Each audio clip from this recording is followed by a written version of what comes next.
everybody. This is Silver Spook slash Chris slash Kealoha. Aloha. Welcome to the Indigenous Thanksgiving Silver Spook panel. Unfortunately, we may not have as many of our fellow native guests as we wanted to have, but a lot of people are getting sick. So at least one or two of them were definitely under the weather. So I'm gonna chalk that up to colonizers weaponizing viruses as usual. Only half kidding. Anyways, this is we're gonna today. We're gonna be talking about you know native stuff. This is very informal. Just kind of a get together with mainly a lot of my fellow indigenous game dev friends. Although not every single one of them necessarily are also game devs, but as an indigenous native Hawaiian game dev, we're a very tight knit community, I would say. Megan unfortunately couldn't be here. Megan, if you're watching in the chat, I hope you get better. Feel better soon, relative. But I'm here and I'm happy to be joined by Jess, who is another fellow native game dev. We've never actually spoken before. So, but yeah, it's really good to have you. Thanks for stopping by. And you want to go ahead and introduce yourself? Sure. Thanks for having me. I'm Jess Marcotte, they, them. I'm Mi'kmaq from Ukbi Ganji, which is what Canada calls New Brunswick, on the coast, kind of the Baie des Chaleurs area, otherwise known as Eel River Bar. I live in Montreal. I was born here.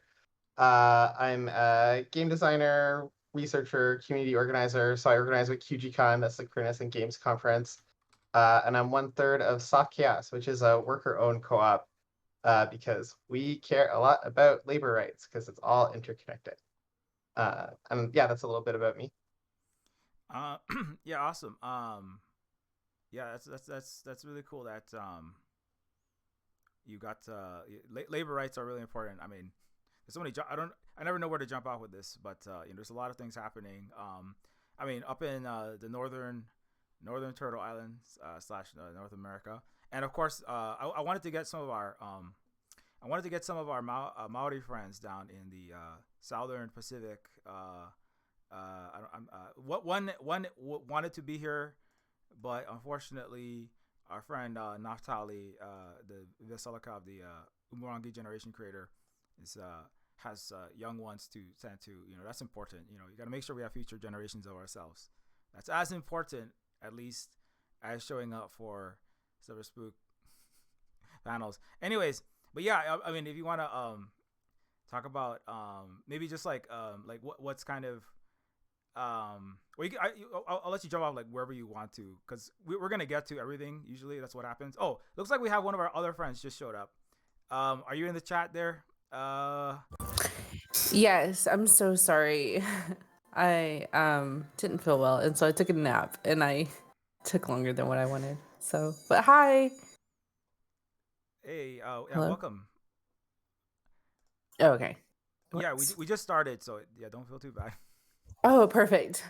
What would you like us to call you? And I think we're throwing like just like your name. You don't have to give like your whole title and everything, but we have our pronouns up on the screen there. So. Oh, okay. Yeah. So it's Angie and she they. Okay. Okay. Angie and she. Okay. Awesome.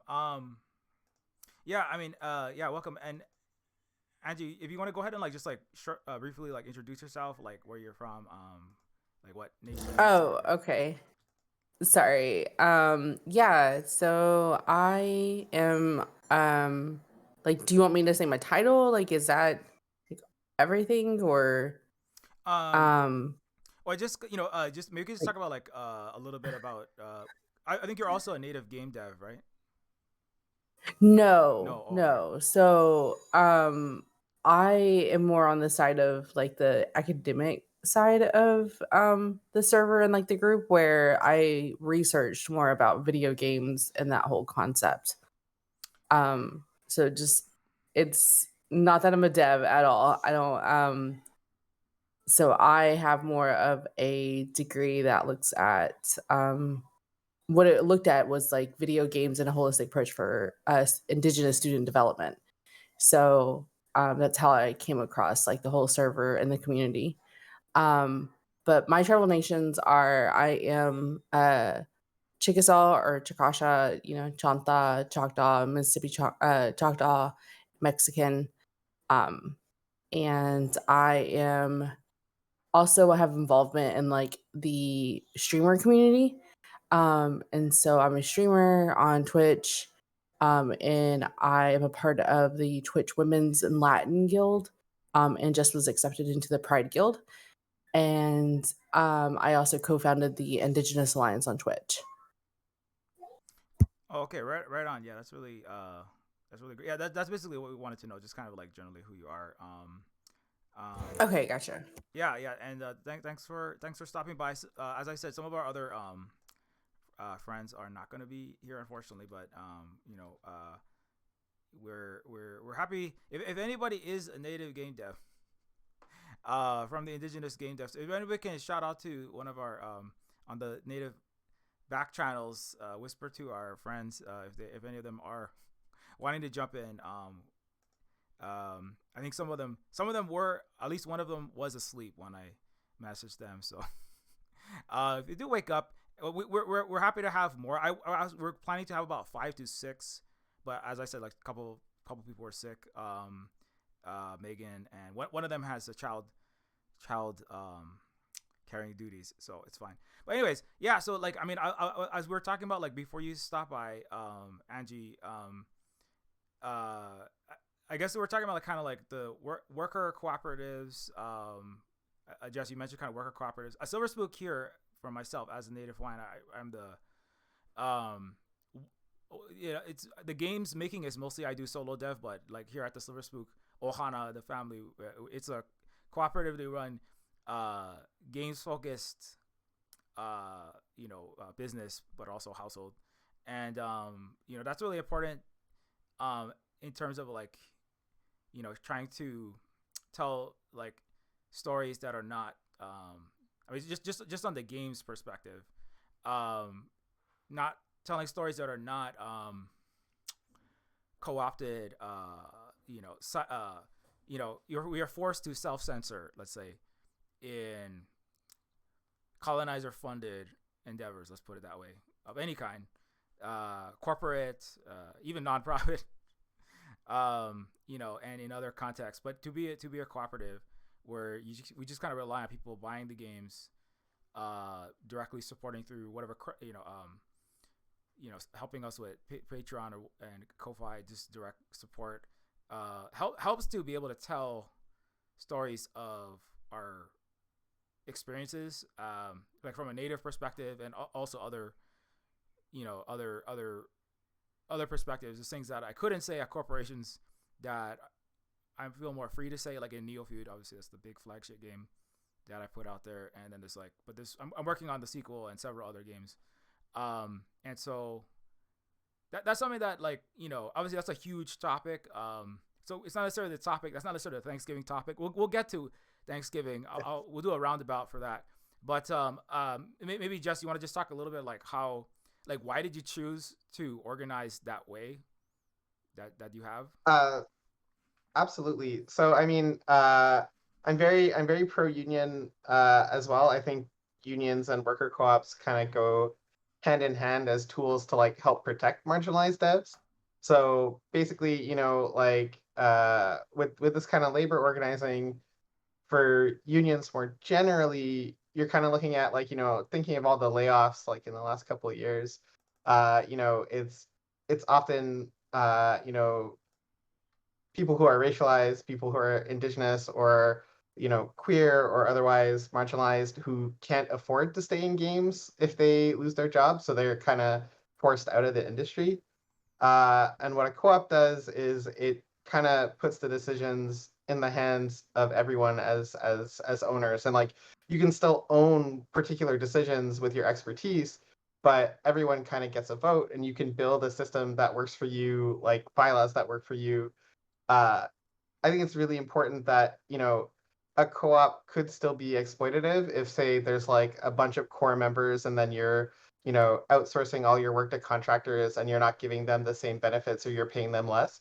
So like that's part of our bylaws that we gotta pay anyone who like is working with us at least as much as we pay ourselves, for example. But yeah, what I really like is that like we get to make the business decisions together and we get to prioritize like not only profit but also like social finance stuff, or our own well-being, or like taking care of each other, on top of like taking care of this little company that we have together. And that's meant a lot. That's really carried me through a lot, personally. um so yeah, I guess I'm happy to answer any questions about this. But that's where I'd start. Yeah, that's a good, I would agree with basically everything. Even like the people that we're working with being paid the same. I think I've actually calculated like if Neofeud has made, I forget exactly. Oh, it's been out for 7 years, but it's made like 70, 80, I forget, $1,000 something. So the total amount that it has made, the voice actors and the quality assurance people, those are like the QA people are like, treated as some of the worst in the game industry, right? They just kind of like, if they ever get paid sometimes. But they all the voice actors and the QA people and there's basically one tester who was like paid to test Neofeud. They all get paid more than I do. The writer, musician, artist, programmer, a lead designer, and writer, artist, programmer, musician, and half the voice acting. That's what it is. But that's because the time I've had to spend marketing the game is like more than half the game's energy, and they get paid as a percentage of the revenue based upon the time that they put into the game. That's the way that we kind of I set it up. It's such a small operation, right? If Silver Spook Games ever enlarged to where we had like 10, 20 full-time cooperative members, would be more structured than that. But it's basically, it's the principle is that everybody is nobody is exploited unduly. Nobody makes money simply for having money, which is how the capitalist, small business, large business, corporation, Wall Street traded mega firm, they all basically function in a similar exploitative way. And then it also gives privilege, like you said, kind of like or it takes away the whatever people's familial needs, personal needs, emotional needs, feelings as to what should go in the game. That all gets distorted by whatever needs to make near infinite amount, whatever amounts of money can be made for shareholders, basically, right? And that's really important. Like actually, my partner Holly is watching this show. I was recently, what is that show called? The Games Making Show. It's a C drama. It's basically about like a company in Asia that's, what's it called? Everyone Loves Me. Yeah, it's a show. It's basically about the making of Black Myth Wukong, where a bunch of like phone flip game makers in Asia who are being forced to work for like Western, British, and American quadrillionaires, or just huge banks, right? That just forced to make like asset flip, just like online casino gambling mobile games. Or like, we want to make something that's culturally relevant and like try to change the structure of the game company, but there's massive resistance within like the bigger corporate, like the executives, even the people. It's in China, right? So the local Chinese, but like they're like kind of like raised in the corporate finance world. They're like, just no, we need to keep making these asset flip games because this makes money. This makes money, but like how is this furthering us? How is this sharing our culture? How is this? This is not what we want to make. We're just basically paid henchmen to be, we're basically just grinding out, uninteresting, addictive crap so that you can make more money. And it's like, yeah, I know, but you just keep doing it. That's the most important thing in life, is that we buy another $30 million flat. Right? Me personally, not you game devs, or you can all get screwed. So anyways, that's definitely that's basically why I made Neofeud, is because I was dealing with people like that. the billionaires that, like Mark Zuckerberg, who live in Hawaii, and pay people like me to make crappy games for them. So I said, fuck all of you, and I'm gonna go. I'm gonna make a Silver Spook cooperative. And but also from a Hawaiian perspective, because you definitely can't talk about the United States Empire, you can't talk about colonialism, you can't talk about anything that makes Western middle class audiences feel uncomfortable too much, So and that's really been anyway.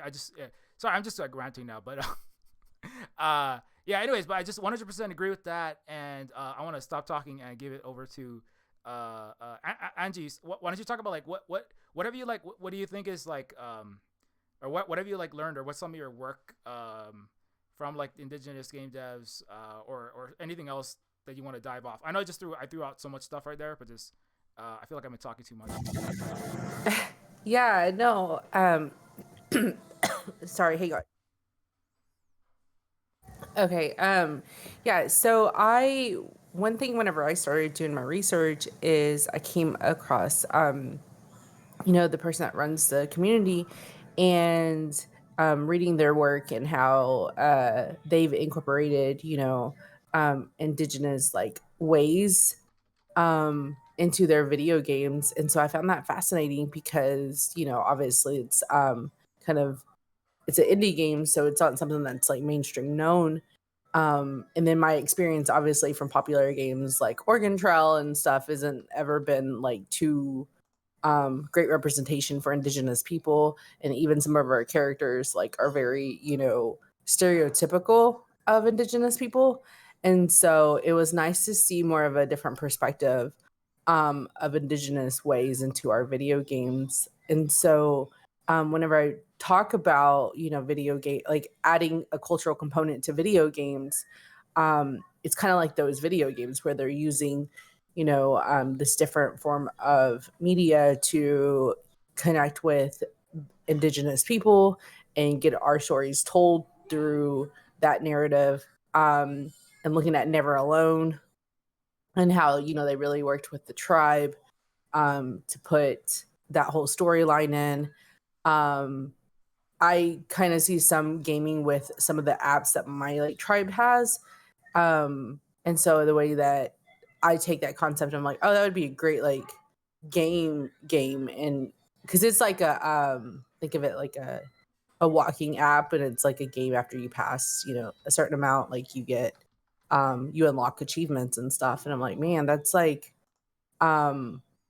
really cool for like a regular game, because again, like it would add our stories to a format where other people it may be easier for them to digest like through a video game. So adding like an educational component to it. And so it's just kind of using that whole indigenous games experience to motivate students to like look at gaming in a different perspective. And that also the job industry within the games area is very broad, like going undercovering that in some of your main games they have psychologists that are behind looking at player behavior. There's so many different fields that go into not only like when you think of games, you think of just like the development of it. There's so many other fields that like go into play to make those games, so it doesn't have to be just like game development. So I kind of pitch it that way whenever I talk about video games and like the indigenous component of it, if that kind of makes sense to you. Yeah. Yeah, totally. Which is good. I mean, there's a lot of talk about Oregon Trail. I was just like listening to something, I forget where it was. So some Indigenous podcast talking about Oregon Trail. I forgot lost it, but it obviously that deals with pioneer era, and then what was that game? Was it Elizabeth LaPonce based game that was kind of like a Oregon Trail? Like when rivers were trails. Yeah. Rivers. Yeah, I believe that one. And then her other one that I was talking about is like Thunderbird Strike. Mm-hmm. That one, yeah. but again, there was like a lot of like backlash from people because of the way that the game, like what you have to do in the game. And so a lot of backlash came back from that, because it promotes like environmental justice in a way, you know, and we don't, in our society, we don't, you know, do that. We could do more of that. And so there was other people that were like, you know, not too fond of that whole game. Oh yeah, Thunderbird Strike. I remember that entire. Yeah, there's a whole history there. That's a whole 10-page article just about all the upset. The oil companies, right wing, just generally. Yeah, but I mean, the Thunderbird. We know that the Thunderbird, as I say, if you're not taking flak, you're not over the target. And the Thunderbird was attacking the right targets, taking all kinds of flak. And unfortunately, like Elizabeth was also. If those who don't know, Elizabeth LaPonce, because we may have people that's not Indigenous viewers.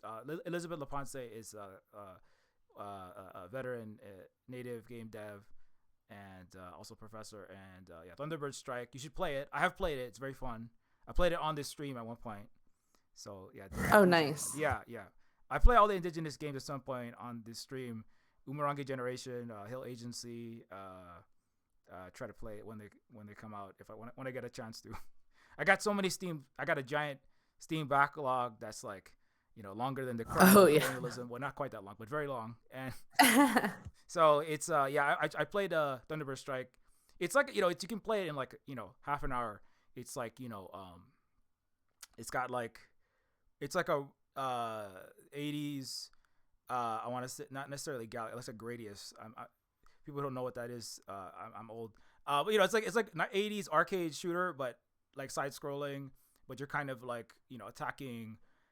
You're trying to help animals that are like hurt by oil spills. There's the black snake oil pipelines that are kind of it's the Thunderbird. It's not like you are going in personally doing any kind of physical illegal things. It's the Thunderbird that's just lightning that's shooting these bolts that are hitting oil pipelines, the machinery to dig them. There's a giant black snake that shoots clouds of tar and or a toxic material at you, and it's like playing. I mean, I like playing those. I'll go back and play retro games like at 11 o'clock at night just for fun, because that's like my safe space is like NES video games. So I play Thunderbird Strike sometimes. And anyways, I'm just rambling about Thunderbird Strike. Nice. Yeah. Did you see the new one, Two Falls? I don't know if I did. I should check it out. What is that called?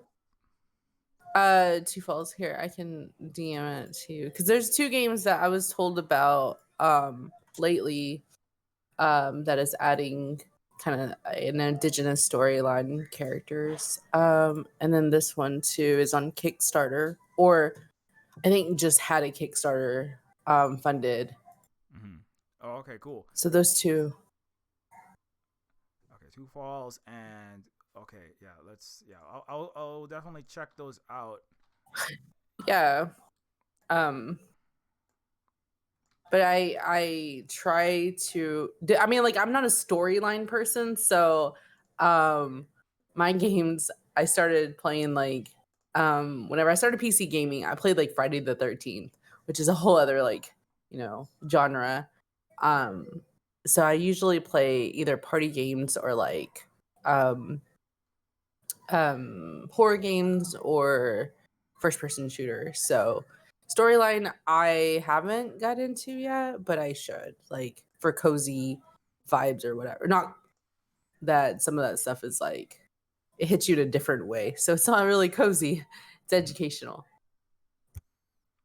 Yeah, what does cozy even mean? Can anyone I try to figure out what that means. What does cozy mean? That's a panel question. That is when people are like, I'm a cozy gamer and streamer, and I'm like, I mean, I guess it's more about if they're playing like Stardew Valley or Coral Island, those little like strat games like that. But I mean, I guess it's kind of cozy. Yeah, it gets real weird though, because then there's like, there are horror games that, like, because the art style is like cutesy or whatever, they'll also get like called cozy games, or like I think there's certain kinds of gameplay loops that are like, you don't have to think necessarily too hard about it, that I think are like part of like the cozy aesthetic. And then there's like, yeah, it's cute and it's like comforting and like that sort of stuff. Yeah, I agree. I guess like not cozy would be like what, playing like online FPS like intense. Is that not cozy? I don't know. Yeah, like playing Yeah. Fortnite would not be cozy. Ah. Might rage a little bit. Get knocked by a little kid that's playing that's better. Mm-hmm. Yeah, that's yeah. Um but yeah, I guess what were the other questions that I was thinking about? Andy, I think you have to go in an hour or something. So I actually my other event was canceled or we're rescheduled for tomorrow. So it's whatever you want to do. If you have any more questions or Oh yeah, yeah. Oh, okay, yeah. I was just checking because I was gonna say if so, I wanted to let you get as much whatever you wanted to say. yeah, I appreciate that. Um. Sorry, I would have probably told you that. I just like I said, I wasn't feeling well, so I took a nap and time it doesn't exist, right? Yeah. I'm just kidding. It's wibbly wobbly, timey wimey stuff, and yeah, but yeah, no, it's all good. But yeah, I usually go like a lot of times on this particular panel, it goes on. Native time is a different time. It goes on, and then we'll be talking, Exactly. we're talking. Until the stories are properly told. And what they call it, the when the spiralic temporality spirals a sufficient number of spirals, then it's done. So I do.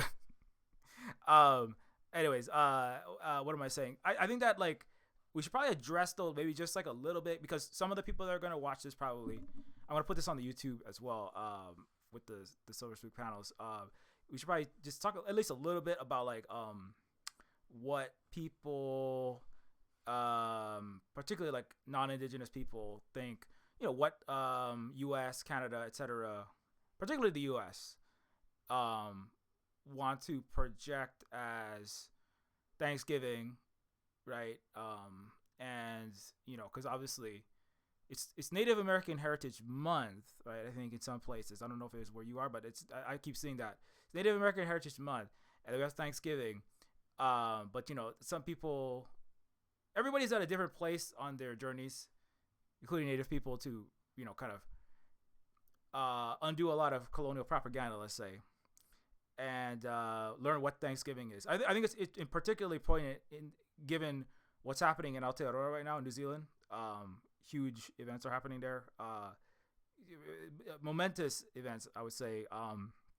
But yeah, maybe if you want to just talk about like what do you if you have to tell, so like, or you don't have to summarize it if you don't want, you can expand on it, but like what do you think about Thanksgiving as it is now? What would you want to say to somebody who is, let's just say, a white American or Canadian or a non-indigenous one, right? What do you want them to know, maybe? And Jess, if you want to start, I guess like, to start off, I would say like, I feel like there's this kind of mythology of Thanksgiving about like uh cooperation and like being like given gifts and that sort of thing. But like I think it's really rooted in like a like some pretty dark places. Like, if you kill off the indigenous people and you have all these managed forests, for example, it's gonna look a whole heck of a lot like, wow, like this land was like prepared for us by, some Christian god kind of thing. So I'm thinking of how the early impacts of colonialism made it so that like colonizers could reinforce this mythology, like that the land was empty, or that people were like just there to like only provide for them, or like that the managed lands, like, that are like, managed ecologies, right, that support these different plants like working together, instead of like, like a more colonial way of farming were just like magically there. Like that there wasn't a very, very advanced knowledge of how to work with the land to make those spaces uh is like the first thing that I'd want people to know. And also like I feel like people have even divorced it at all from thinking about Indigenous people, at least in Canada, where it's just like, oh, it's such a nice time to like get together with like family, but like ignoring the fact that like, for example, uh here in Canada and in New Brunswick, like for 80 years it was illegal to practice culture at all. Like if you were 3 or more people in a single place, this was considered practicing culture. And a government official called an Indian agent would come and like you would get in a lot of trouble, to the point that like I'm I'll probably like want to come back to some of these topics, but I'm trying to like give an overview for now. To the point that like, you know, language is lost, culture is lost, and we're having to like use colonizers' materials in some cases to try and recapture some of what's lost. Uh, or try to like recapture it in like other spiritual practices and ways like that.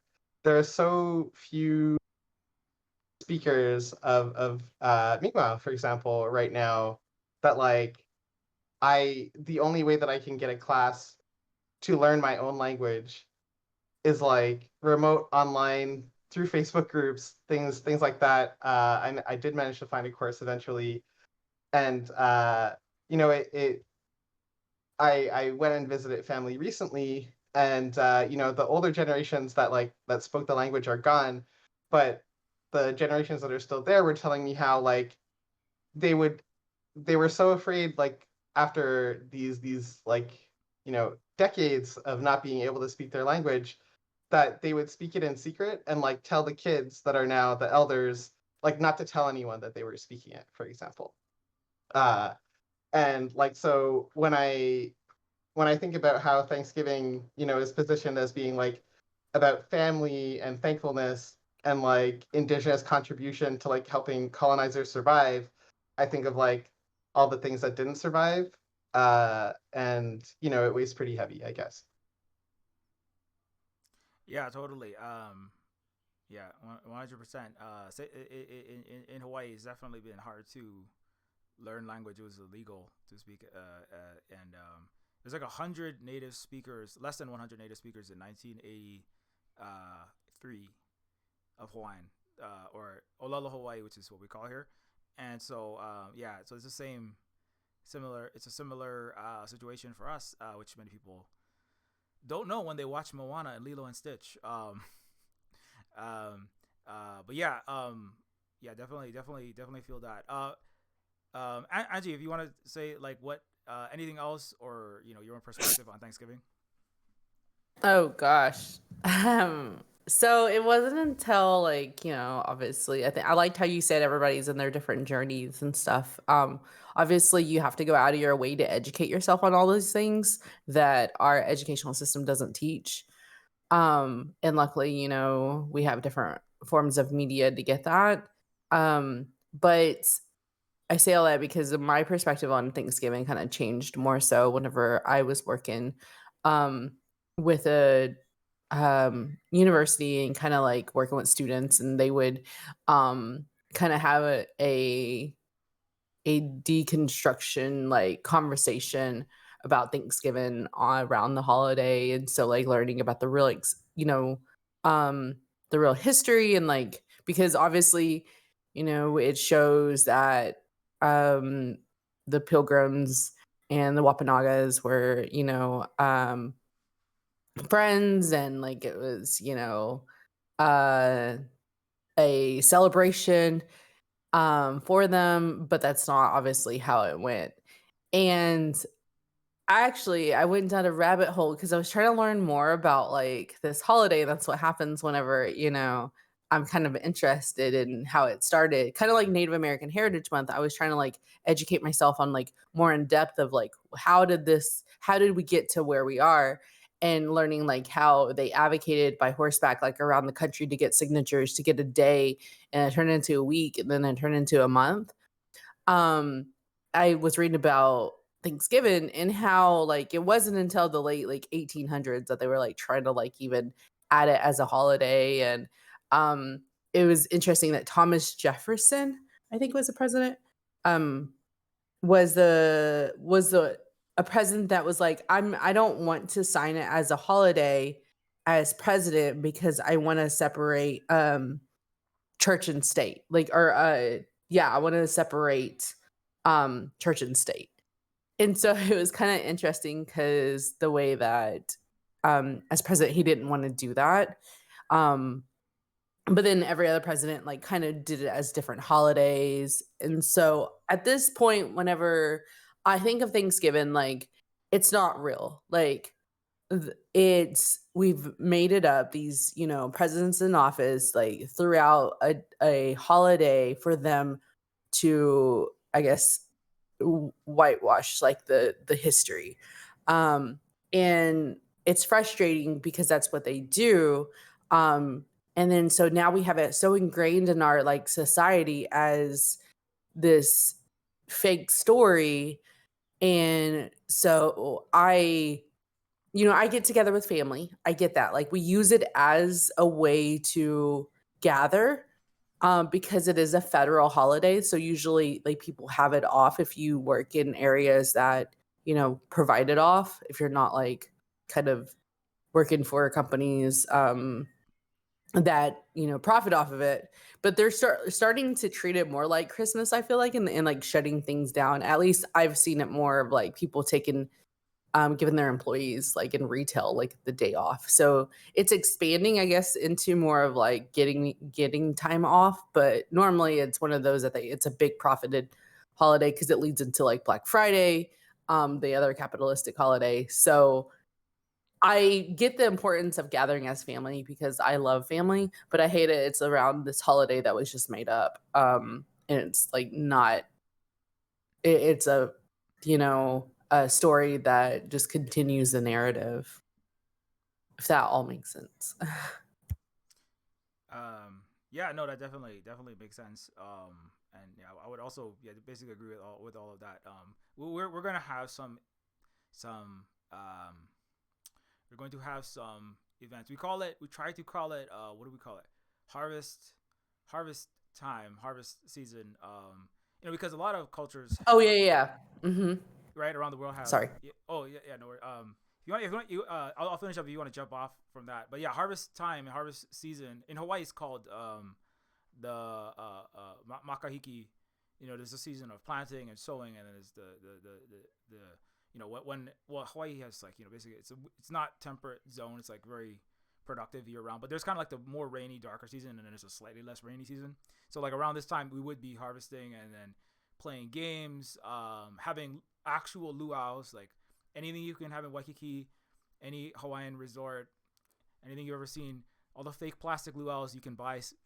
You can buy Halloween costume versions of hula to have a luau in California or Michigan. That's all not a luau. That's not what a luau is. Luau is living communism. It's just sharing everything you have and feeding everybody, and nobody hoarding any wealth, which is the opposite of what Black Friday, as you pointed out, the capitalistic Black Friday and associated holidays have to do it. It's kind of like, it's really everything is it kind of paves over so much of it is so much of the holidays are just about paving over all the indigenous land and heritage and culture and lifeways that have been stolen and commodified.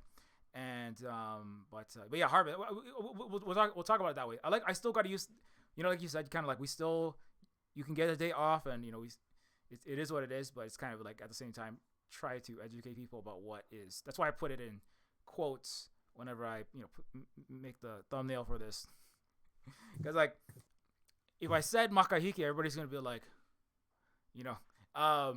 everybody knows the word Thanksgiving, and so we gotta unfortunately deal with that. But at the same time, don't like reify it, like support it, empower it, and go like, yes, thank you so much, pilgrims, for saving us from our savagery.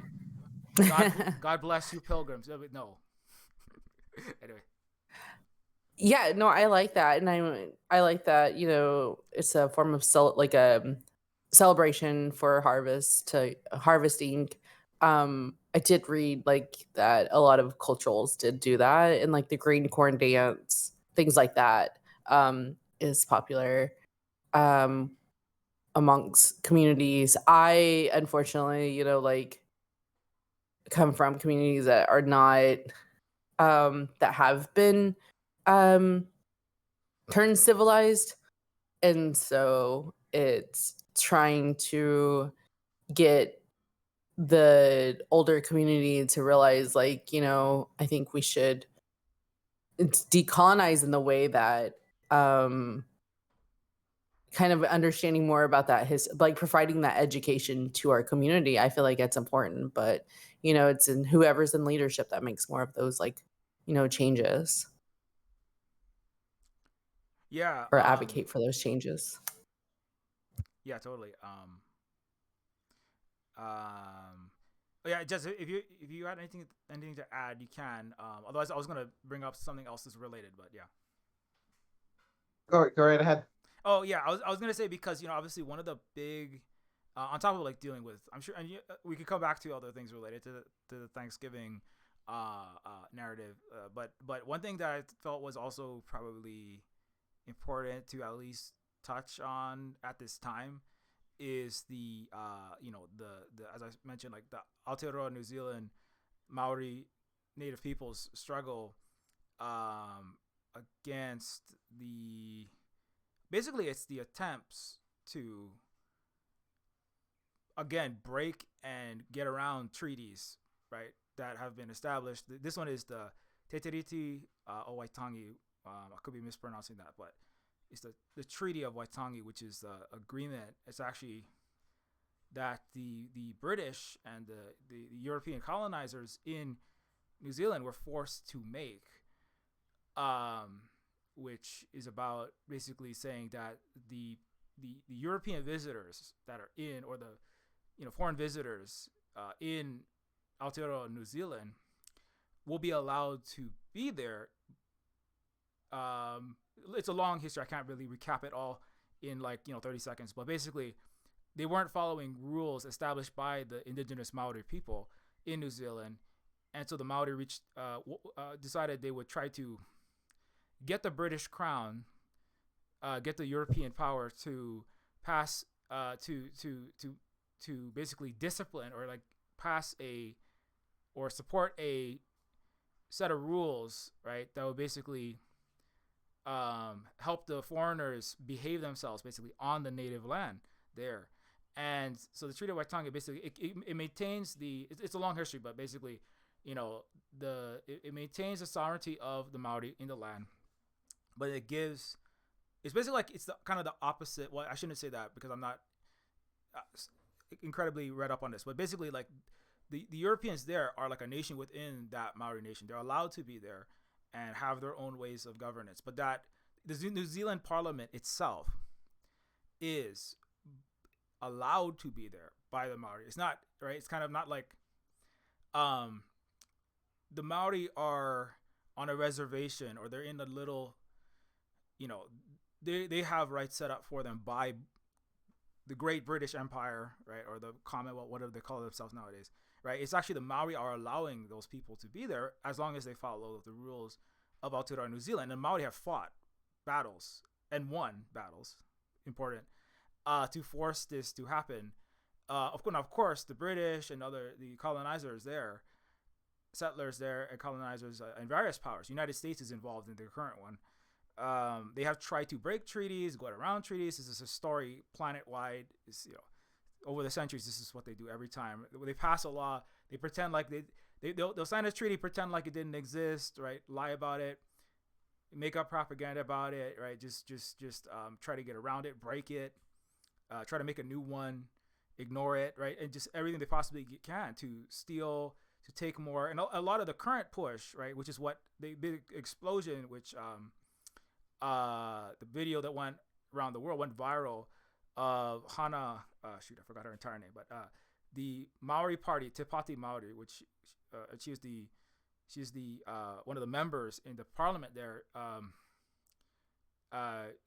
because she was denied the ability to speak in this new push by David Seymour and this basically far right party backed by the United States, which is about corporatizing, privatizing more land and resources to make money for private, corporations, billionaires, as usual, under the guise of we want equality for all races in New Zealand. That's what they're describing this new right wing bill as, and that's what the Maori are fighting, right? And they denied her the right to speak in the New Zealand Parliament, and they're just trying to just basically force this bill through without the Maori being allowed to do anything about it. So the Haka, which is, I'm not Maori, I should say that, but the Haka people, I'm sorry I couldn't get my native friend to show up for this, but maybe one day, when they're not having their own preoccupations, very important ones, they would get them to show up. Naftali could talk to this. Conquest of Dread is another person. His name is Tim on many social media platforms, could also talk, but he's also busy. Anyways, long story short, but the Haka is basically, I made a video about this on YouTube, but it's basically Haka and hula. Haka is not hula, but in Hawaii we have a dance, and it's not just a dance, it's a form of communication, and it's part of a cultural tradition that involves, right, certain like intonations of the voice, it's physical movement. To call these things dance is really a disservice, right? This is Western colonial lens, right? The Haka is not Haka is not hula. But they are related in certain ways. These are forms of communication, right? There's different kinds. They are methods of protest. They are like tried and tested. And the Haka that was being performed, this particular Haka has a very particular message. People are saying, "Oh my gosh, what is she? Just savage cannibals barking at the civilized British, European Parliament." That's what people were saying about the Haka that was performed this week, right? But it's actually, if you look closely at the words, and also Hana, the performer, many people were performing, right? Her grandfather was central to maintaining Maori sovereignty, like fought very hard, right, against the colonizers in Aotearoa, and this particular Haka, the words, like it roughly translates. And again, what I'm saying, don't take this as the truth, because I'm a cousin of theirs, but it roughly translates to, will I live, will I die, right? You are coming for us. It's basically, it is a protest. It's saying, you are trying to crush us. We will resist, and maybe we will die. Maybe we will not, maybe our culture will die. Maybe physically we will die. But, and like the way that the face and the eyes are is basically saying that, like, you should expect fierce resistance from us. Do not expect that we will take this lying down.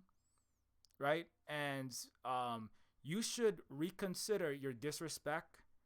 You should reconsider your hubris, your colonial mentality, or whoever is disrespecting. In this case, it's colonizers.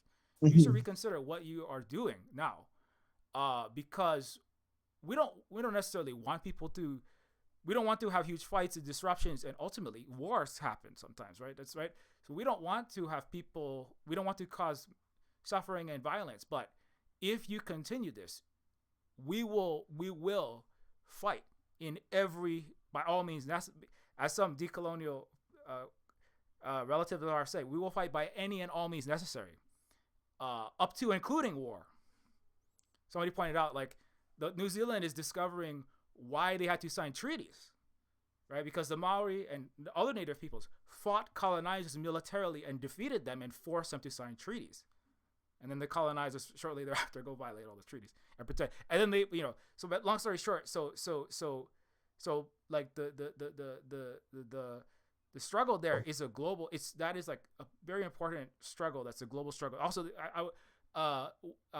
what's his name? The other member of Parliament, and also the Parliament, right? The New Zealand Parliament is not sovereign. It is not the government of Aotearoa, New Zealand. This is part of the. Right? What is true? What is somebody? I forget. I think Angie, you said like, what is real? Like, what is Thanksgiving real? What makes something real, right? It's real is whatever. Now I'm gonna start sounding like I'm in the Matrix, but real is not whatever you taste and feel, touch. But like, real is what is real to in the human society and civilization is they're all it's ultimately one sense it's all a construct, but it's like whatever is pushed, whatever is seen and heard and felt, whatever people live in the living culture that is made of people, right? Are people living and breathing as indigenous Maori people? Like what do they when they think about who they are, who do they think they are? When they look at their tattoo, do they see barbarism and savagery, or do they see the pride of millennia old great culture, right? Like there's a fight in Hawaii. Like my parents are of the generation that are colonized. They try to stop my sister from getting tattoos. They say, no, we just gotta be civilized, dressed up in a suit. You don't take Hawaiian language. No, you have to get a master's in like law or something and go work for a corporation and defend the profits that they made, right? Selling all of our land off. Like don't do uncivilized things, right? So even what counts as civilized is a war. There is a cultural war, right?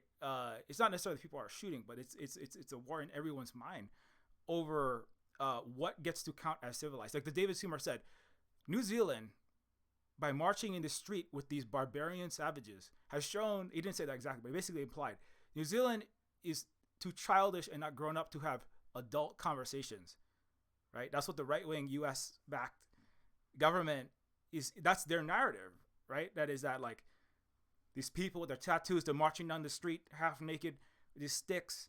Oh my God, what is this? You're destroying civilization, right? The right-wing, not just in New Zealand, this is the US, the Europeans, the Canadians, worldwide, right? They're trying to paint this as this is the destruction of Western civilization. Well, the West is civilization to them, right?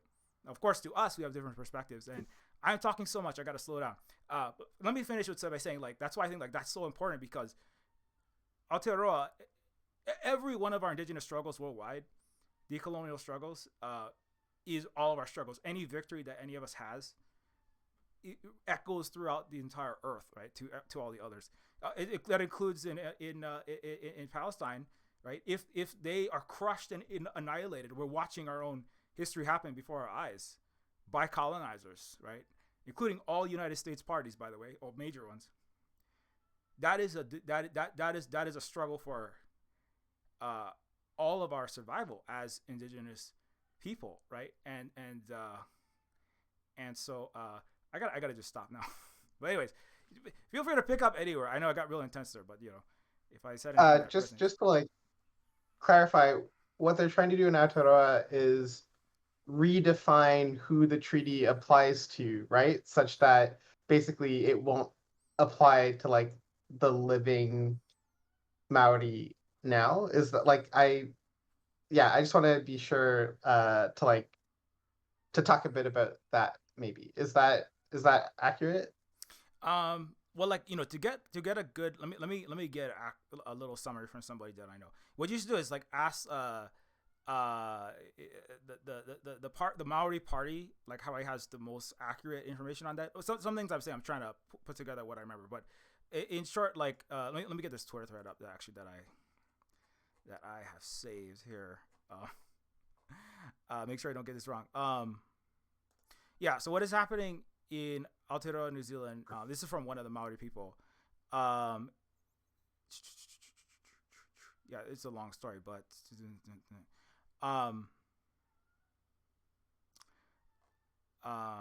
the bill seeks to rewrite the treaty of Waitangi and divide our nation. This is being supported by white, wealthy, racist organizations and people. Despite only winning 8.64% of the vote in the last election, David Seymour the party, is leading this bill with funding from far-right movements. He seeks to bring in and to debate whether the founding document of Aotearoa should change to exclude recognition of indigenous sovereignty. Hundreds of thousands are being investigated from organizations to control David's media narrative.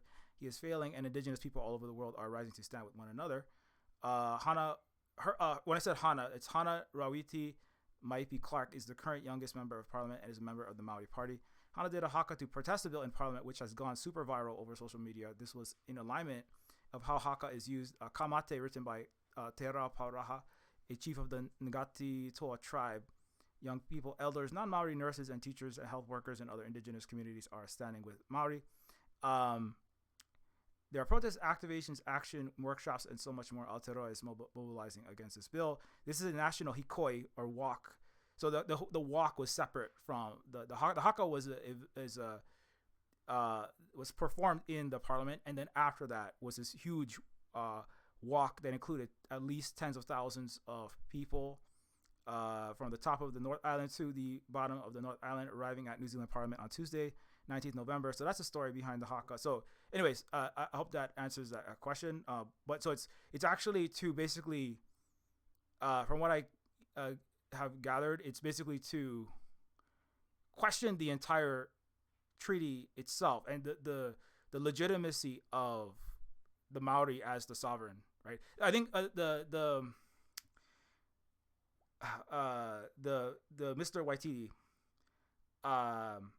who he has complete total the full face tattoos. He basically said like that he pointed out during that walk that like this building, this New Zealand government, this is just a building. This is not the government, right? It does not have the jurisdiction to, right? What is this like? This is like if Britain, not quite the same, but it's just like if Britain passed a law that said, okay, France, now you're part of Britain or something, right? There's like you don't have it doesn't have the jurisdiction to even discuss that, right? It is not, right? The New Zealand Parliament is essentially it's a sub. It was created by the Maori government during that struggle, right, over a century ago. And so, but they're trying to basically disregard that and say that no, the Maori don't have the sovereign self-determination, and but under the guise of, well, we need equal rights, but that's not what it's about. But it's basically about trying to undermine their sovereignty, and that's why the Maori said we are not going to take this line down. You're not going to violate the street. And this is not the first, by the way, it's not the first time they have tried to do something like this. Although apparently this was the largest mass protest in Aotearoa for a long time, bigger than one that happened in the Naughties. There was another one, but so it's not the first time that colonizers there have tried something and met resistance, but it is a major one. And somebody else pointed out, people they're trying to construct this narrative that this is all about race, and the Maori are not. There's some people in New Zealand that are saying whites are second-class citizens, or non-Maori are second-class citizens in Aotearoa, New Zealand. That's the way they're kind of trying to construe it. But obviously, there's many white people in New Zealand that will say this is false. We are coexisting. It's about stewardship. Yeah, it's about stewardship, right? Yeah. Like it's about taking care of the place. Yeah, not about owning it to begin with. Yeah, exactly. And so yeah. Anyways, it's a lot. I can't really summarize it all. I have been trying to keep up with it very closely. Listening to a lot of panels. There's a Hawaiian Maori exchange panel. Tina Nagata gave like a talk on a Zoom and a Facebook Live that was like it had Hawaiians and Maori trying to educate people on educate us also on what is happening down there. And anyway, I've been talking a long time, so I should probably slow down. But yeah, I just wanted to touch on that. I think it's really important, and I really appreciate you like really taking the time to explain it too. Like, I don't think you're talking too much on your own stream. Come on, but yeah, I mean, I think like that's like this idea of like the haka being savage, and like indigenous practices being savage more generally is, I think, like pretty central to the theme of Thanksgiving too, right? It's like, like there's all these life ways, these ways of stewarding the land, of taking care of the place, that don't look they don't look what's the word that I'm looking for, sterile, right? Like they don't look like cleanly boxed off into like these different compartments that are like that white supremacy considers like civilized, right? When in fact, like, they are better ways of managing an interconnected landscape, right? Like we're seeing this in the Amazon rainforest. They're like, turns out that like the indigenous people there know how to take care of the rainforest, and now like they're going to teach everyone else how to help bring back the rainforest, because within like a super short time, they've been able to like heal a ton of damage to the rainforest because they know about the stewardship of the land, the indigenous peoples there. Or like, same thing with like, yeah, just like taking care of like how things are interconnected, like how things affect each other systemically through like taking care of the land and through taking care of each other. And like we're learning in a really big way, with like all these current climate disasters across the globe, like, hey, like human health and like the world's health, like those are interconnected. You can't separate them. When we hurt the land and when we hurt the world, we hurt ourselves. So I think like, yeah, like these like ways of relating, to view them as savage because they're not sterile or don't look the same as like, these Western and like European ways of doing things, it's just so ignorant. Like it's just so foolish. And like just like it's a pyrrhic victory, like because things are getting so bad, and then indigenous people, racialized people are like being asked to like come and save the situation. But like, those life ways, those ways of relating are being proven right because they've worked for millennia, right? um yeah. Yeah, totally. It's like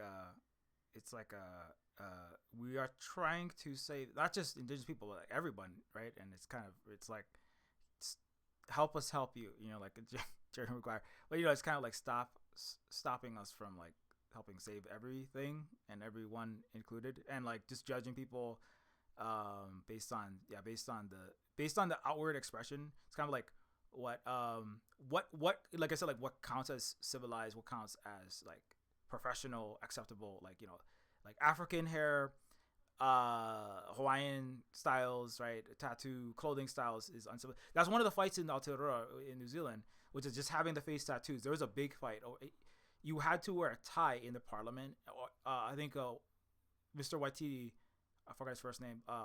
He got kicked out because he had a jade. It's like a traditional Maori jade jewelry like on his shirt, and he had no tie, right? Because you have to have the European style civilized tie, otherwise you're not a civilized, upright, upstanding member of parliament. Doesn't matter how many children you've unalived in the Middle East and how much land you've destroyed and how very uncivil. That's the thing, right? It's kind of like, as long as you have a tie, you can do the most barbaric things, right? As long as you look Euro enough, you can do all the most horrific. Even the UN human rights investigators can confirm, right? Like Francesca be like, this is absolutely, you are committing the big G word, like you are doing the greatest human rights, right? That's the most barbaric, uncivilized, savage things you could possibly do. But you're still civilized because you're the president of the United States or something. So there's like a fight, I think, like over that, like what counts as civilized and like what doesn't, and like people have to like I'm gonna ask Jess a question, but I'll just finish with like people are like, what counts as civilized, what counts as barbarous, like is being redefined like as we speak, I think. And a lot of this is a fight to kind of keep the definition what it was in the 1800s or like 19 or in the global colonial times. It's kind of like, which is basically and like what you look like, arbitrary things like what exact style of dress or presentation, or if you have tattoos or not, what kind of cloth is it? Kapa cloth? Is it indigenous style cloth? Is it suit? Like that is not what makes you an advanced, civilized, human rights respecting, upstanding, moral society, person, culture, country, etc. Right? It's like, how do you treat other people? How do you treat the earth? How do you treat the planet, the plants, and our mother that we have to live on, the Aina? That's what we call it in Hawaii. That's what makes you civilized or not. And that should be reflected like based on your actions, not based on arbitrary fashion, and anyways,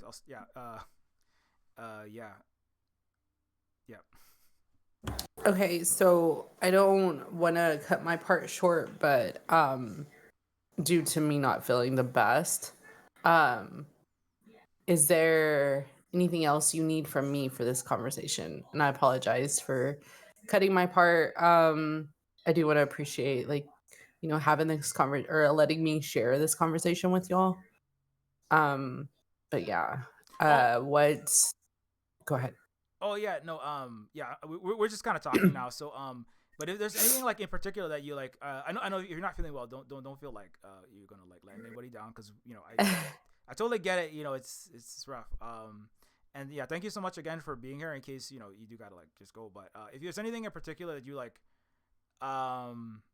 wanted to share. I mean, I know I talked about like maybe having some kind of story or anecdote that you might want to share when you're on the panel, or anything else you feel like you haven't gotten to, or that we haven't gotten to.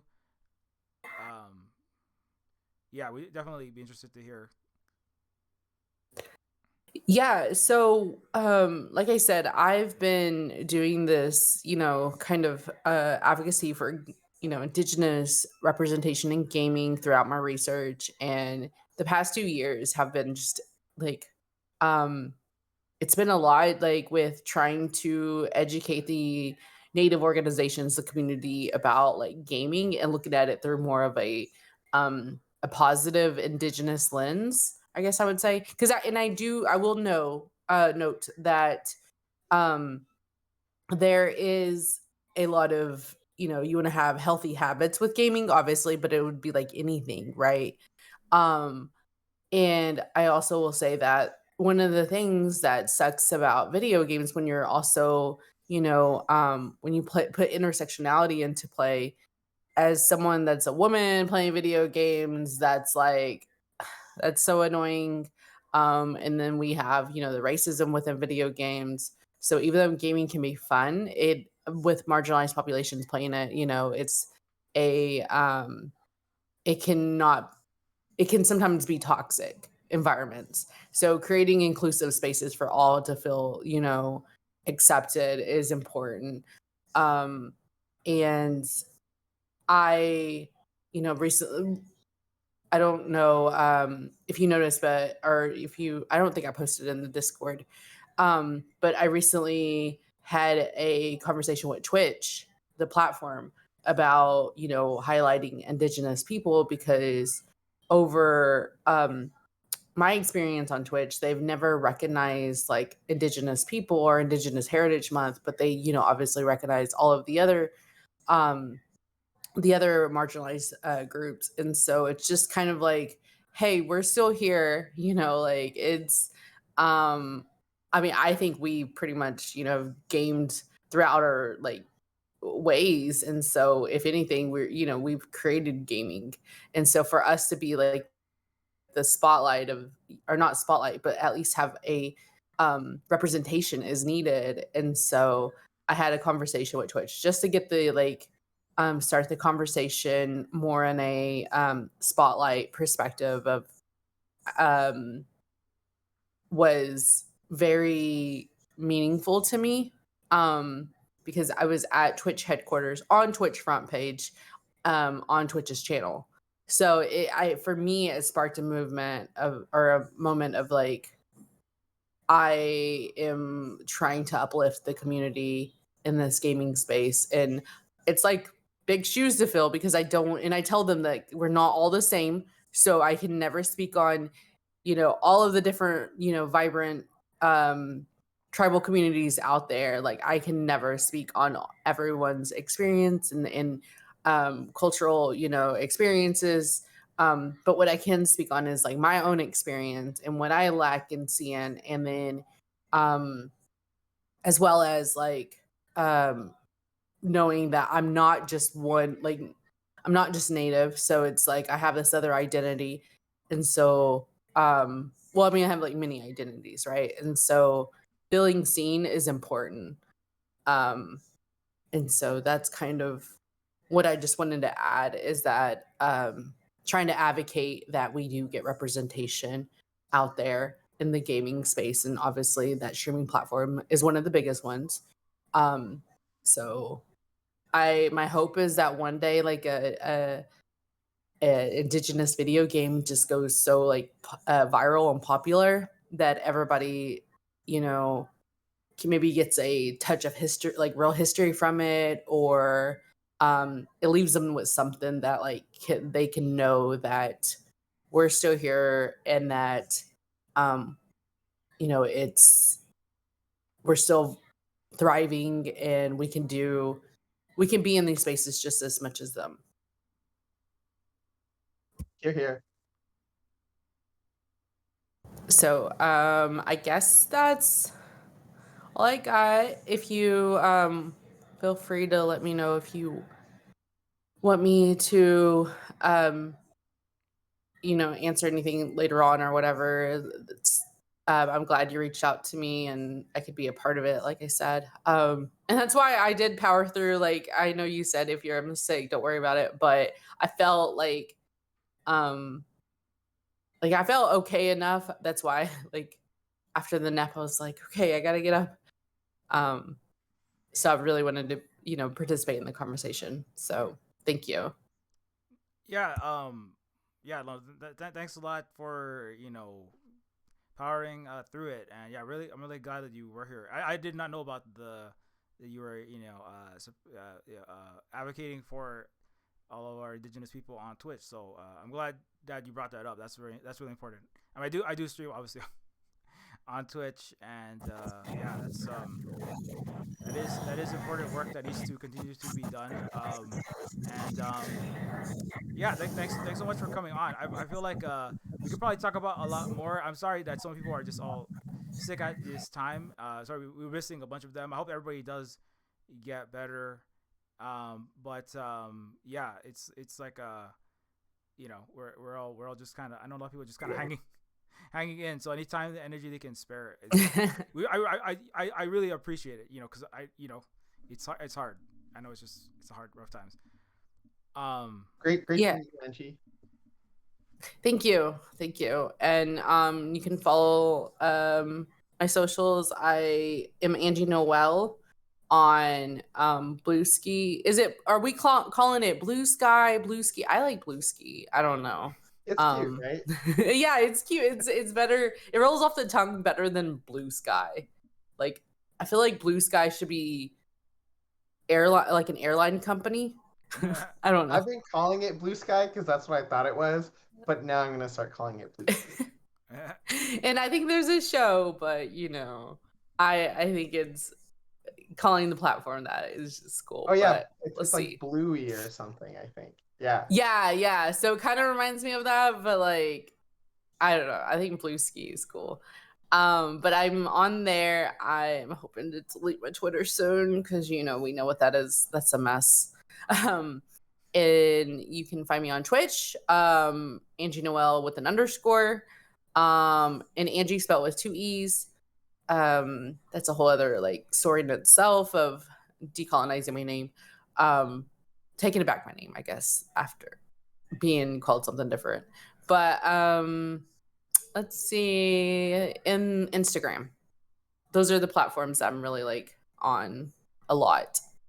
So thank you again. I appreciate it. I look forward to any other future conversations or playing video games, whatever we can chill out and do. Yeah, definitely. I will try to message more. I'm trying to finish up games. I got my head so in that I'm like, I gotta go, be more social. Don't be just stuck in your head all day long. So thank you. Yeah, we'll definitely get in contact about that. Yeah. Okay. Take care, Angie. I hope you feel better. Yeah, hope Thanks. you feel better. Bye, y'all. Bye.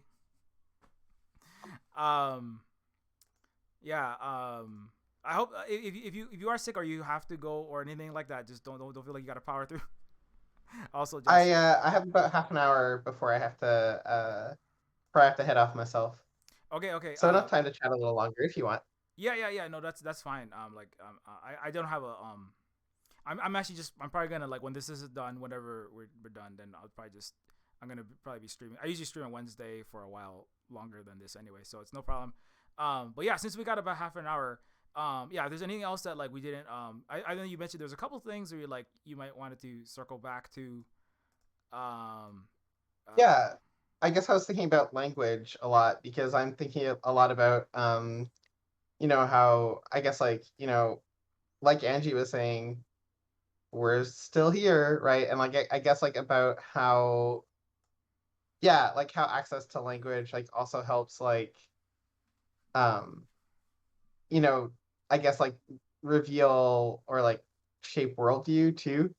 And I was thinking of another friend from Hawaii that I have that was making video games, and like I guess like I want to talk about a hope that I have, which is that one day Mi'kmaq will also have like a word for video games too, because I think like and I'll probably get this wrong, but this is what I remember it as. So please correct me, or if you know, uh, that like in Mo'olelo, Hawaii, you had to like combine different words to like come up with a word for video games. The one that they had decided to use in their community was like Panay Vikio, I think.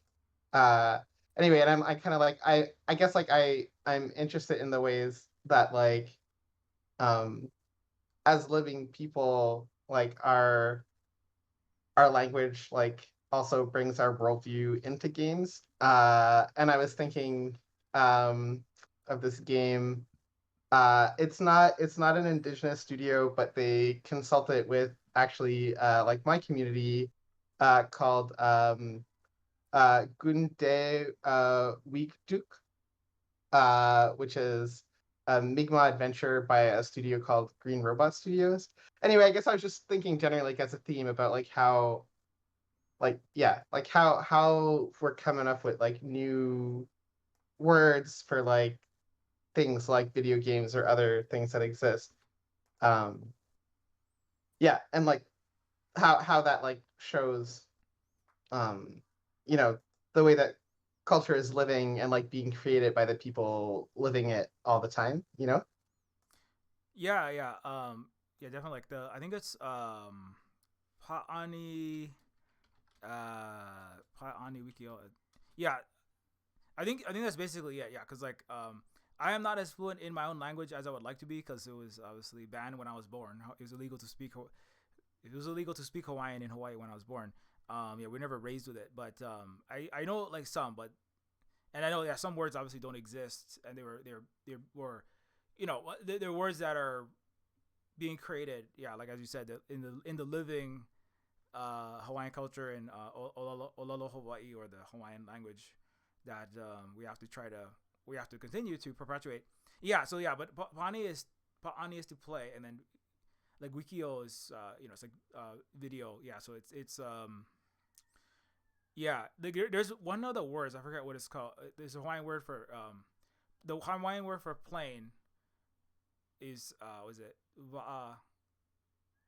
I can't remember exactly, but it basically means like the canoe of the sky. Um, and there's similar ones for the computer is like the machine with the brain inside of it.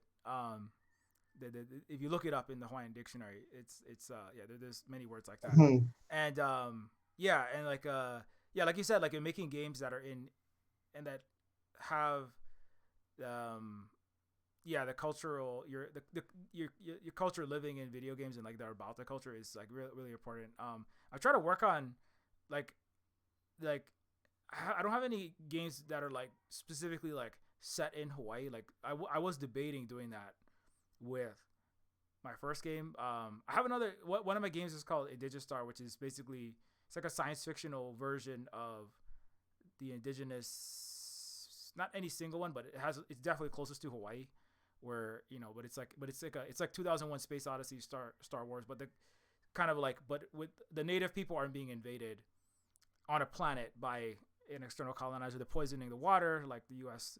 has poisoned our water, specifically at Red Hill. There's like the erasure of the language and their Yeah, culture. the fuel yeah.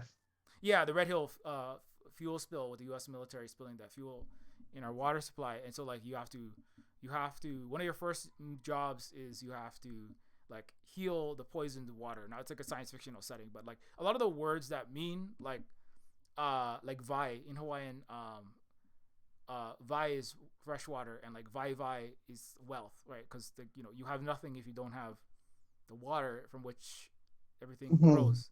And so if you pollute the water, you've destroyed everything, right? Life. Ola ika vai is another saying that we use in Hawaii when our water protectors, which is related to the water protectors in North America, again similar problems. The Ola Ikavai is like, Ola is life, right, and then Wai is water. So life is water, right? Without the water, you have no life. Without you and Vai is specifically fresh water. There's actually many words for water in Hawaiian. Like Kai is the salt water, and there's much salt water in the world, and that also has to be protected in the ocean. But the Vai is specifically fresh water. Without the fresh water, you can't grow anything. And so yeah, when the military poisoned it, we had the saying "Ola ika vai, ola ika vai." And so in the game in the Star, you have to try to heal the water. And they have like a special device. It's like magical, it's like a magical like sci-fi fantasy sort of world. But you have to like try to heal the water. But then you have to, but you can't just like go in and heal it. You have to like, there's a whole set of like if you just stick your magical science fictional stick into the water, like you can heal a little bit, but then like the sludge takes it back over. You have to figure out there's like a ecological relational problem that has to be solved, right? You can't just like, fix this one issue here and then expect, the water It's just a band-aid. Yeah, like a band-aid, right? So it's kind of like that's part of the point of it. It's like we have this way deeper, harder problem. Like we've got the language, because in the game it's also, there are people that are having, like there are young people, like we're talking about like culture, the signifiers, what counts as civilized. There are buildings, and the characters have like, it's like an alien race, but they have like there's patterns on their face. The buildings have patterns like these, and many of them like related to Hawaiian art patterns and other Pacific patterns. And in another area, one of the like 16-year-olds who is going to the invaders' school is erasing all the patterns off of their buildings and off of themselves, right? And you have to try to talk to them and convince them, like, why are you erasing yourself from, why are you erasing our indigenous art? That's our culture. Like, in fact, we're older and we're more advanced than these invaders. These invaders are still using fossil fuel. This society has like fusion, and they're a very advanced society. Why are you erasing your own culture from these walls? Why would you take your own, right? And they're like, this is the sign of barbarism, right? We're like, I know what is good, and what's good is getting a Lamborghini as a Wall Street trader. This is barbarity on this wall here. So the main character is like, the schools are brainwashing mechanisms, right? They're converting our children into these, they're so then you have to, so it's like you don't really solve the problem, but you get the point that like the main character is like a emissary, it's like a diplomat that has to, and then you encounter like the imperialist, the guy in the suit that is overseeing all of this, right? That is setting up these schools. He's also bombing in these other regions. He's like building suburbs over the land. Like it's kind of like in real time, you're watching this like black and white spread of like Disney suburbia over your land, and you have to try to like push back against that with like, you don't really solve it, but it's kind of like you get the point where it's like, it's kind of like the moment like in Aotearoa, like we are gonna fight you now, and we're gonna fight you in all ways, and including like using your own tools against you, like you're talking about like decapitalismizing your own workspaces and many things. And if you better stop this, and yes, you have taken some of our children, but we are also going to fight you in the educational space. So that's kind of like anyway, this is like this, I know this is like a big topic I'm bringing up, but I do think that like that the ability to like put that in the game, I still don't feel comfortable like making a game like directly with like this is in Hawaii, because I don't have the I need like a whole team of people to feel like I'm not doing a disservice. And I know there are people that I'm sure there's people working like different perspectives kind of thing. Yeah, I don't have like the well, part of it is, like I said, I was raised in a time, my parents don't believe they're Hawaiian. It's one of the saddest things. They believe they're white Christian Americans, but they're like the wrong color. It's so, like, it's just, it sucks. I don't feel like I feel you. Yeah, what's that? I feel you. For me, like that's been a lot of my journey, is like even just like feeling comfortable like asking for access to like my indigenous culture and like Mi'kmaq culture, and like there not being necessarily even people to ask like around me, or like like there's this big disconnect, like this interruption and I'm like trying to heal that interruption by like, yeah, like learning the language, learning stories, like, and like connecting to people. And, there's, for me, there is a lot of fear. Like you kind of, I don't want to ascribe any words to you or anything, but like, I feel like, yeah, like for me, like, starting to learn the language, but not knowing the language and like not knowing like necessarily where I fit within that culture because of the disconnect, uh does make me hesitant, like to be like, like I'm not an authority, right? Like, so like in the same way, like, if I were making a game about like Mi'kmaq culture, I would like Mi- Mi'kmaq, there's a whole lot of experiences that I don't have as somebody who like grew up in a city, or like, who didn't necessarily grow up with like, like traditional uh information, cultural information all around me.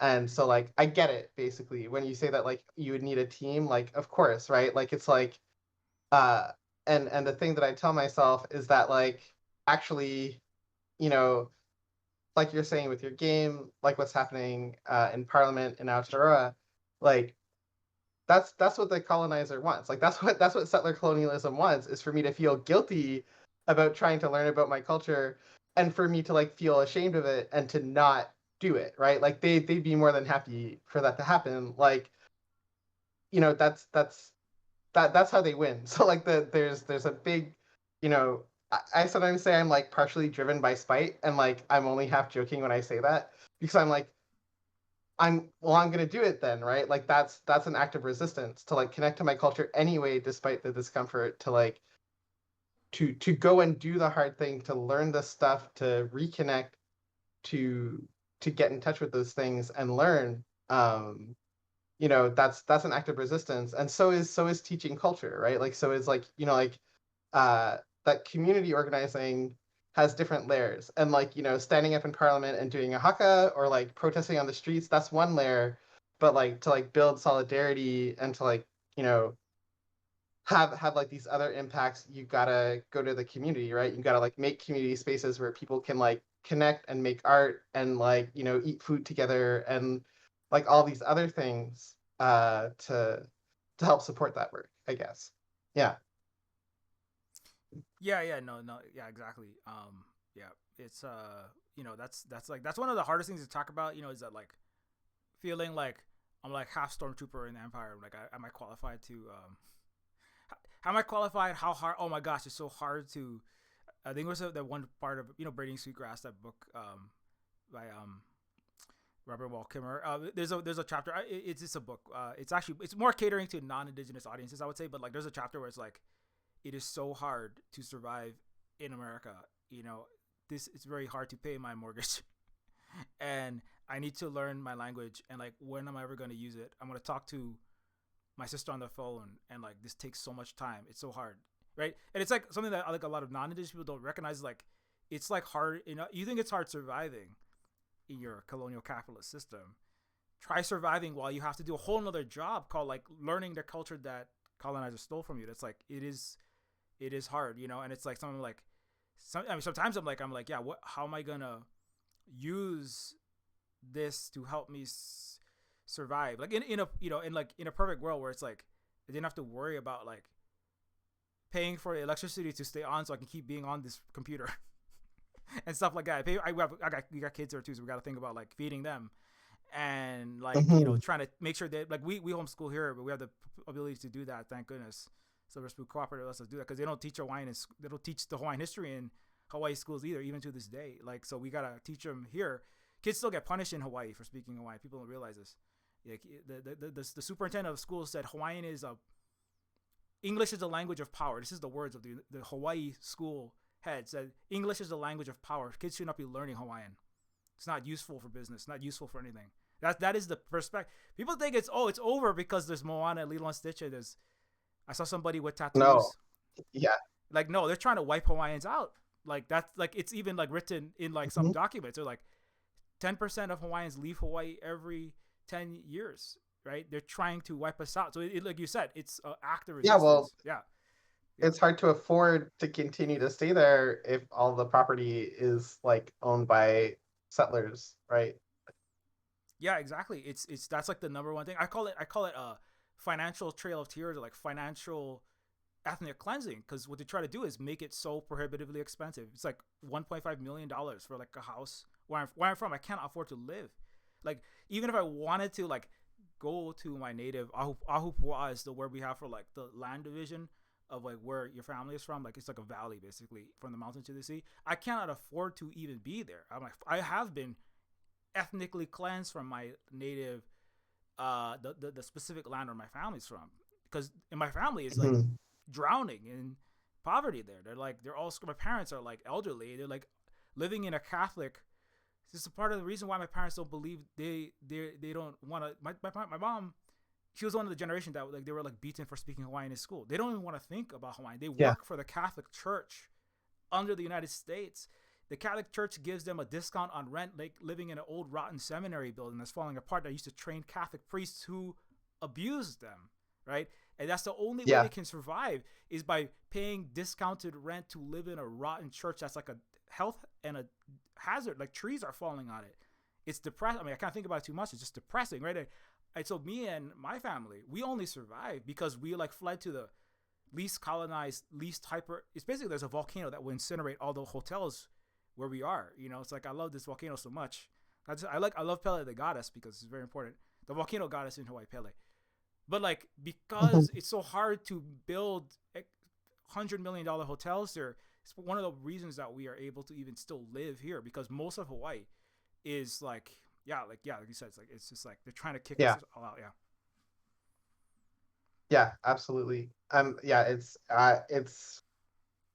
very hard to imagine like going through that like so yeah, being so close to that happening like live before you and like to you. I'm really sorry that you have to go through that. Uh here the sovereignty, like it's like all, for example, all the universities pay like all this lip service to like land acknowledgements and all this stuff. uh just the other day there was a Haudenosaunee like tree planting ceremony at a university here called McGill, on the lawn where the student protesters were before McGill like kicked them off, even though they had permission from the stewards of the land and like from the yeah so they planted this tree, and like they pay like such lip service to sovereignty, and then like overnight they like tore out this great white pine, which is like a symbol of peace and was like a symbol like honoring the struggle of the students supporting what's going on in Gaza. So yeah, like it's just like it in that case, like it's like death by a thousand cuts, I think. It's just like eh, it's like, oh yeah, like we honor indigenous people and the stewards of the land, but not that way, right? Like just like never that way. So it's always like, yeah, it's always just words. And yeah, it's there's a lot of effort that goes into pretending that we're in the past, and it's the same in Canadian history classes. It's like very past tense. Unless you get really lucky with like the right teacher, I guess. Yeah, totally. And yeah, I also want to say well, thanks for that. And everything I know of what has happened in so-called Canada, in America, they like to pretend it's like the very nice place. Everybody is just so nice, and they say sorry so much, and it's so. But yeah, I know it's. Oh my like, gosh. Yeah. Yeah. So very. Yeah. Yeah, it's a very polite place because being polite is civilized, right?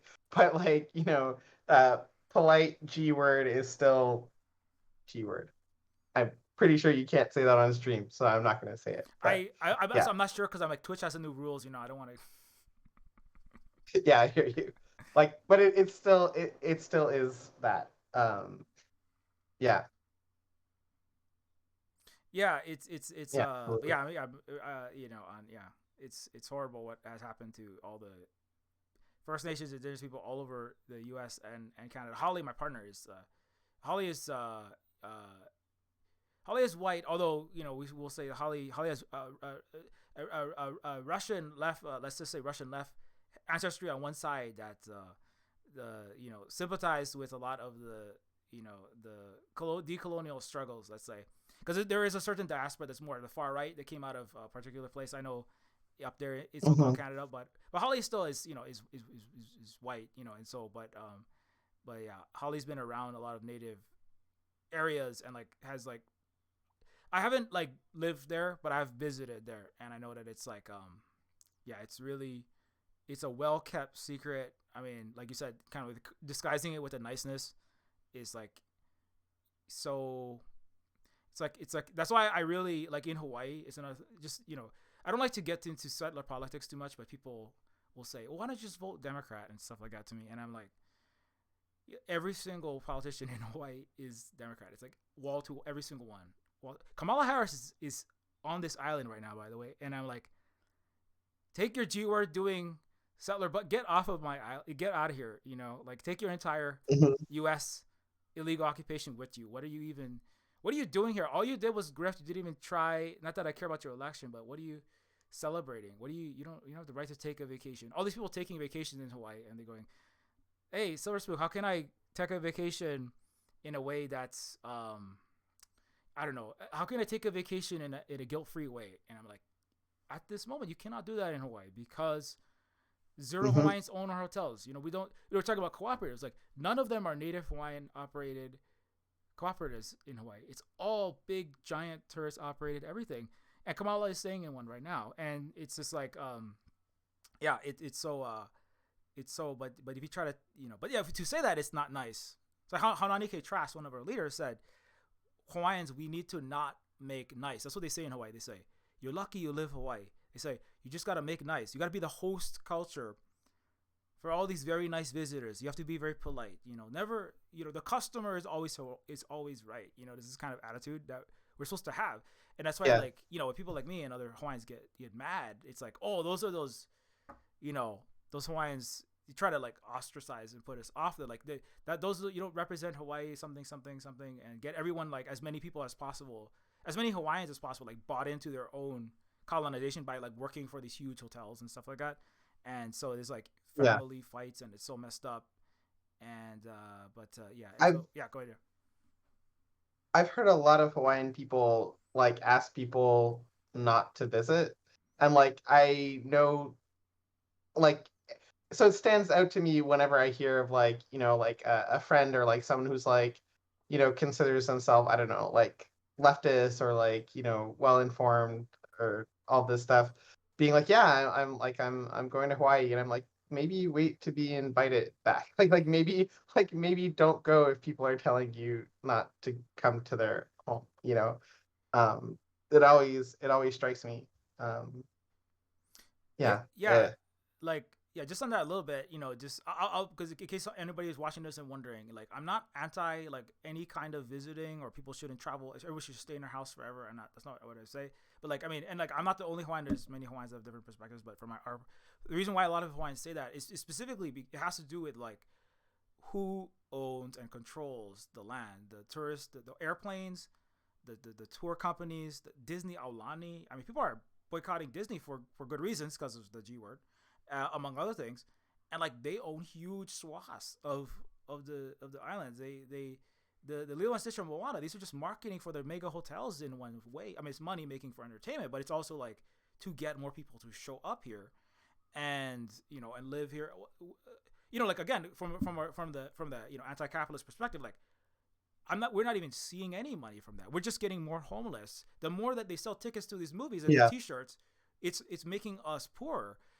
More people come, they build more wave pools, they build more huge millionaires resorts. Their properties go up. We get more disappeared, right? So you go watch if you Yeah. come to Hawaii and enjoy the Moana or whatever the hotel, you are part of disappearing 10% of Hawaiians off of the land. You are part of the ethnic cleansing global cultural imperial complex.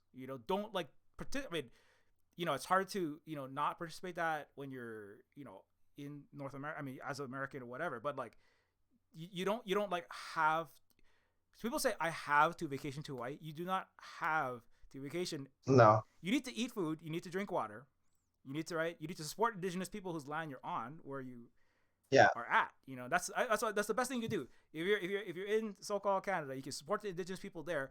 if you're in the United States, support the indigenous people there. Get your U.S. military and your corporations to pull out of here. And when things are more just and equal, and like we benefit from visits, then I would be happy to say like, hey, these I as a native Hawaiian, and we invite you back. But like as it stands, we can't invite Yeah.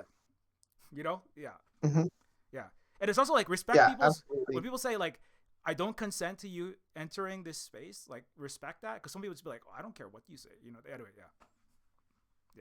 Yeah, no, absolutely. Yeah, it's all about harm reduction, right? Like, sure, there are some things that you have to participate in to keep the lights on, and like, maybe you got to buy from one store over another because things are expensive, cost of living, inflation, all that stuff. That's real. But like, you have to do what you can when you can, and like where you have influence, and like where you decide to travel on a vacation that you can afford. Like, that's for sure something you have control over, right? So it's like, as a matter of harm reduction, like go somewhere else. I'm not saying don't take a vacation, right? Just like go somewhere where like the where people are able to consent to you being there, right? Like, because you can't meaningfully consent if you don't like have access to the land and access to the things that like you can that like should be benefiting you, right? Like you can't really uh, agree to that. Yeah. Yeah, exactly. I was, because I can consent to sell Neofeud or some other Silver Spook game to you, and that will right? Then it's people. How can I ethically, Then when you buy that, I mean, because you can choose what game you want to buy. If you buy, Call of Duty or something, that's not gonna, or if you buy a big AAA game from a, U.S. company, or you could buy, an Indigenous made game, like, I mean, any games that you make, or Thunderbird Strike, or any of our games, right? And then, as a native Hawaiian here, like we have control over that. So when you buy that, and that's going to help us. Like every dollar that comes into buying Silver Spook games is going to help us keep our lights on and keep doing education, et cetera, right? And we can control that. But yeah. So it's like, it's like it matters like who, what the setup of what the organization of the thing that you're considering buying is. And like people are obviously, maybe people are taking that into consideration. There's even like an app, right? That's like, here's a list of apps that will stop supporting, money that's going to go to, unalive people in the Middle East, right? So don't buy from this, don't buy from, some people boycott Yeah. McDonald's, right? Starbucks. So in that same kind of way that you're thinking, right, where is this money going to? It's just kind of like that, but then also for the Yeah. vacations and entertainment. Yeah. Like if you need certain foods, like where will it do the least harm, right? Or like even like where is your olive oil from? Like where are your pomegranates from? Uh it's just trying to buy orange juice at like the store and like using like one of the BDS apps, it's like those tools are really really helpful because you would never know like the supply chain otherwise of like how this benefits like things that are harming indigenous people. uh yeah, it's all harm reduction, right? If we have to live in this system until we can build a better one, then we gotta do what we can to hurt each other less and to build more community, I think. Yeah.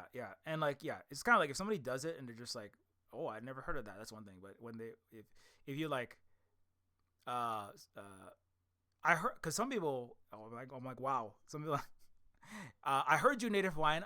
Just don't care. It's kind of like that's like then it's kind of like now you're like choosing. It's kind of like the thing with like the people are saying like in the U.S. I don't know if this is up there, but there's been a lot of talk about like, oh, you people who supported people who are interrupting my convention. I'm gonna get you all deported now, right? And that's like a whole other layer. It's like I'm mad that you have taken my brunch or my vacation or I don't know my whatever, right, from me, and now I'm gonna like attack. I'm gonna that it's definitely like where like a lot of the liberal world inside of the at least where the Yeah, U.S. is going. It's kind of like I'm gonna attack. We don't need those minorities anymore. We're just gonna I don't know. It's really gross. That's that's that conditional humanity, right? yeah. Like until you're an inconvenience to me or until you speak up for yourself, like I can tolerate you, but once you do something that affects me directly, like your conditional humanity is taken away. It's awful, and yeah, you see it all the time, right? Like um yeah, gosh, uh, it's ridiculous. And it just reminds me. I found out recently. There's like a tradition of this one song from the late '60s being rewritten like with new lyrics, probably every decade, maybe every couple of years, called "Love Me, I'm a Liberal." Anyway, every single one of them is great. Like it's always great, and it's exactly about this, like kind of like, oh, like like I love Indigenous people, like I love like I'm best friends with like an Indigenous person, but like don't come here and like do X, Y, and Z in my backyard, kind of thing. Uh, worth checking out. Yeah, and that's one place where I mean, yeah, like that sounds like a great album. I would definitely love that. That's to be honest, like it's kind of like I'm mostly just upset because Hawaii is just like literally statistically the most liberal in terms of like Democrat Republican Party in that context. Right? Yeah. It's like the most liberal by far, more than California and New York. Is just like wall to wall. They don't even have like when they have like primaries. Like I went to one, they don't even have like alternative candidates. It's just one Democrat in the primary and one Democrat. You can't vote except for the Democrat senator. Like I've been to that, and I was like, why are we even pretending to have a Wow. democracy? You're not even pretending anymore. It's like worse than Kamala was kind of like appointed.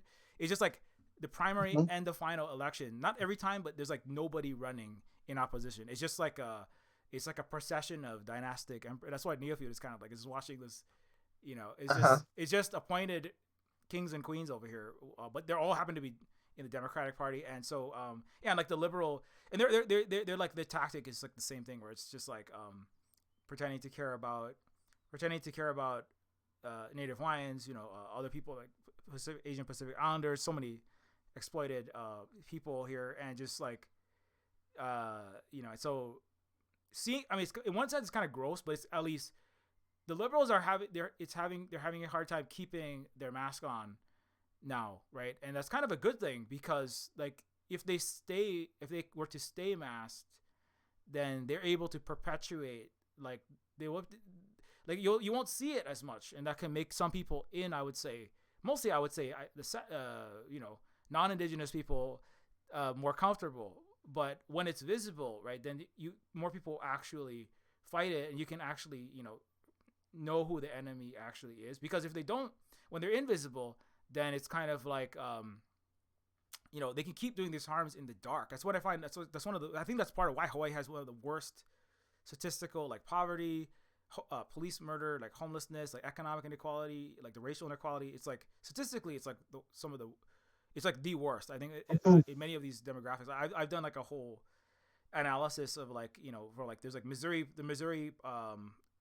there's a Missouri university that did a study. It's like DC is like the worst. It's worse than New York and Los Angeles for economic inequality. And Hawaii is like 150 on the scale of like 100 is like the average. Hawaii is like 192. It's like off the charts, right? But part of that is Wow.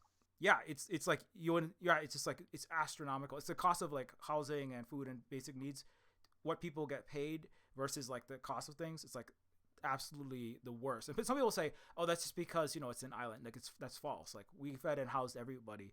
Like No. universal healthcare, universal housing, universal healthcare, and there was no struggle at that time. The United States forcefully deindustrialized and de-agriculturalized Hawaii. We actually fed California before the occupation, right? It's like, but they made it this way so they could control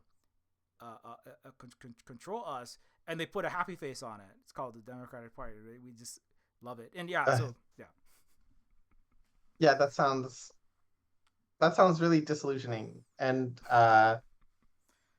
um I guess I'm glad that like so far it seems like you're finding ways to like work around and outside that as much as possible, with your family, with your home, and like, taking care of the kids and taking care of each other. Because that sounds so disheartening. yeah, Um, yeah. I've got to head off myself. I'm so glad that we could have this conversation. It's meant a lot to me. And I've been really into the things we got the chance to talk about. Uh, so I hope you have a great rest of the stream. And I hope that the folks listening can think a little deeper about Thanksgiving and the things that are underneath it and the structures that are underneath it that affected Indigenous people and other marginalized groups. Everywhere that it's celebrated. Yeah, thanks again so much for coming on, and yeah, thanks for staying a little bit over time, and yeah, totally was really great, and appreciate it so much. Great to talk to you for the first time, and hopefully we'll see again. We'll see you back again for some other events in other contexts. Yeah, anything else you want to say about? It'd be my pleasure. What's that? Oh, sounds great. It'd be my pleasure. Okay, cool. Yeah. Yeah. Anything else you want to say about where to find you or social media, etc.? I dropped some links to share in one of the channels here. But yeah, I guess I'm also on Blue Sky as like Jess, like JESS my last name, which is MARCOTTE. Blueski. I'm calling it Blueski now. Blueski. Yeah. But otherwise, softchaos.games is where you can find my co-op stuff, and qgcon.org is where you can find Curtis and game stuff. We actually just announced our conference dates in Montreal for September, and we're going to have online stuff and also in-person stuff with COVID cautious, masks and air filtration for the first time in 5 years. Oh, right on. Yeah. That's really cool. Yeah. I'm not probably able to be there, but yeah, we are COVID cautious here as well. So thanks so much for taking that effort to do that as well. Maybe see you at some of the online stuff. Oh yeah. Yeah, I'll definitely have to look it up and see if I can show up for that. Yeah. Sounds great. Thanks again for having me. Bye for now. Okay. Ciao. Bye. Aloha. Anyways, so I'm gonna conclude the Indigenous Thanksgiving event. I'm gonna probably go on for a little bit after this because I usually stream for a little bit longer. But thanks again to all of our panelists / just relatives here that showed up, including Jess and Angie.